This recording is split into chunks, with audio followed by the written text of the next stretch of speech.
see that his weapons weren't drawn before I collapsed back and covered my privates with a sheet. I've reopened the scars on my arm and lip, and fresh blood dripped onto the bed. It seems you've been learning some lessons. He continued. I believe your schooling may not be over for the... Is that a cape? He stopped mid-word with his pretty little mouth hanging open. What? Are you wearing a cape? Yes. Oh, who the hell wears a goddamn cape? What are you? I have been sent Eat by... a dick. Excuse me? Excuse you? I don't know why I should. You break into my place in the middle of the night and wake me up in my birthday suit. There's a thing called business hours. It's exactly your business that I've come to talk about. Okay, then business hours it is. Come back after midday. Where's something sensible? I rolled over and showed him my ass. Mr. Phillips. The little shit was getting really agitated now. Going to want to hear what I have to say. Go practice your trapeze act, flyboy, before I make you eat your outfit. The toilet paper fell out of my nose while I talked, so I shoved the crimson plugs back in. Mr. Phillips, I bring with you a message on behalf of the League of Vampires, the mighty protectors of the weak and bringers of justice. It has come to our attention... Are you a vampire? I didn't even roll over.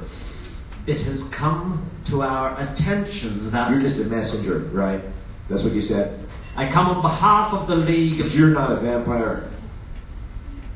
I am not. Then don't say our attention. It has come to their attention. He stopped talking for so long I almost fell back to sleep.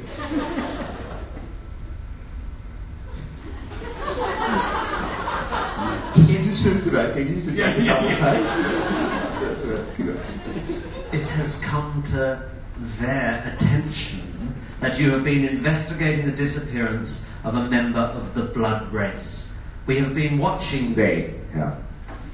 He sighed. They have been watching you for some time and have allowed your investigation to continue because they had faith that your interests and theirs were the same. Now they fear that your lack of care is more of a danger to their cause than a benefit. You will stop your investigation. You will not mention the blood race. You will abandon your meager attempt to find Mr. Rye, or there will be consequences. What about the girl? What girl?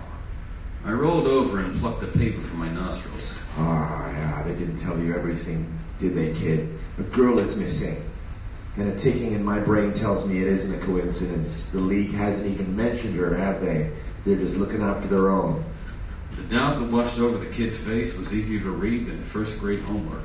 So maybe I'm not hot on the trail here, but if it's all the same to you, I'm going to do my job and collect my money till this thing is over. He shook his head like a disappointed parent. You are a drunk. You're a liability. On behalf of the League of Vampires, I am warning you to stay out of our way. He blew out the fire in the lamp and the room went dark. Wow. Spooky, kid. Were you out there creeping around, trying to get out without me hearing you? When the League get to town, I'll make sure I tell them how impressive your performance has been. 10 points for concept, but only 5 for execution. I'm going back to sleep now. I tried to go back to sleep. I was too full of bile and clotted blood to care about some ancient organization making threats from the shadows.